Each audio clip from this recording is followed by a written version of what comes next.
पालक मंत्री विजय वडेट्टीवार ने जिला सरकारी रुग्णालय में जाकर घायल रुग्णों का हालचाल पूछा तथा वहां पर मौजूद चिकित्सकों की टीम को रुग्णों की इलाज के संबंध में आवश्यक दिशा निर्देश दिए।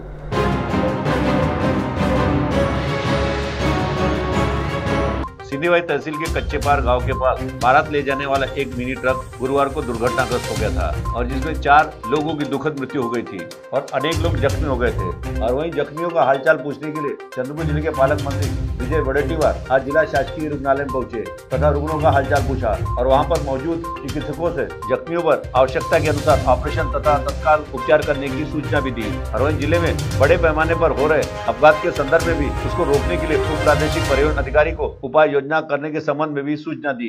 इस मौके पर पालक मंत्री के साथ जिलाधिकारी अजय गुलानी, जिला परिषद के मुख्य कार्यकारी अधिकारी राहुल कर्डिले, शासकीय वैद्यकीय महाविद्यालय के प्रभारी अधिष्ठाता नीलेश तुबरा, शल्य चिकित्सा विभाग के प्रमुख ललित तामगाड़गे, समन्वयक उमेश आड़े के साथ अन्य लोग उपस्थित थे। तो सुने इस संदर्भ में पालक मंत्री विजय वडेट्टीवार ने क्या प्रतिक्रिया व्यक्त की। भीषण अपघात झाला आहे।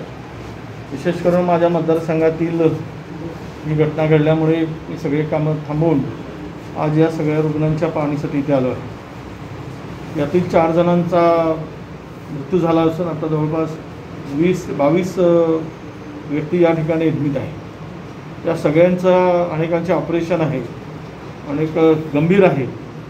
त्यामुळं तातडीनं विजिट देऊन सगळ्या अधिकाऱ्यांना या लवकरात लवकर ऑपरेशन करून घ्यायला सांगितले आहे। आणि ह्या जिल्ह्यामध्ये आता ॲक्सिडेंटचे प्रमाण फार मोठ्या प्रमाणात वाढत आहे।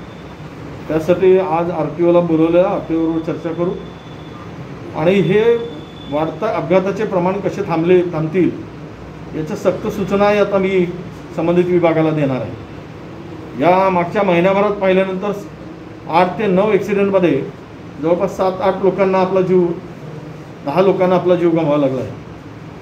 कुठेही या संदर्भात RTO कार्यालय किंवा त्यांचे अधिकारी गांभीर्य त्यांचं दिसत नाही आणि हा तर अपघात प्रचंड मोठा असा अपघात आहे।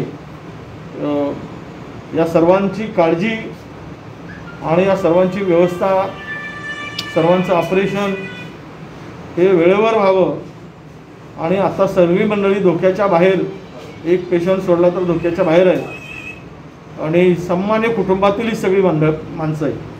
त्यामुळं माझं एक या सगळ्यांशी भावनिक नातं आहे म्हणून सगळ्या कामापेक्षा हे काम मला महत्त्वाचं वाटलं म्हणून मला सगळ्या लोकांना मी भेटून सगळ्या अधिकाऱ्यांना मी सूचना दिली आहे आणि पुढच्या 2-4 दिवसामध्ये सर्व ऑपरेशन ज्यांचे करायचे ते सगळे ऑपरेशन इथे केले जातील। अपघाताची संपूर्ण चौकशी करायला सांगितलं आहे, कशामुळे अपघात झाला आणि लग्नांच्या वराडी घेऊन जाणारे ट्रक फार मोठ्या प्रमाणात आता हे झालेलं आहे। पण कोरोनामुळे आता पुढच्या लग्न कार्याला आपण ब्रेकच लावल्यासारखं आहे। फार मर्यादित लोकांमध्ये लग्न कार्य झाली पाहिजेत। मंगल कार्यालयामध्ये असो की कुठल्या ठिकाणी असो गर्दी होता कामा नये। मर्यादित उपस्थितीमध्ये पुढचे कार्यक्रम व्हावेत अशा सूचनासुद्धा दिलेल्या आहेत। पण झालेली घटना अत्यंत दुःखद असून या सामान्य लोकांना फार मोठी इजा आणि फार मोठ्या प्रमाणात त्रास झालेला आहे। मी पूर्णतः त्यांची सगळ्यांची काळजी मी घेतो आहे आणि कुठेही त्यांना अडचण येणार नाही अशा प्रकारच्या सूचना मी सगळ्यांना, प्रशासनाला, अधिकाऱ्यांना, डॉक्टरला दिलेल्या आहेत।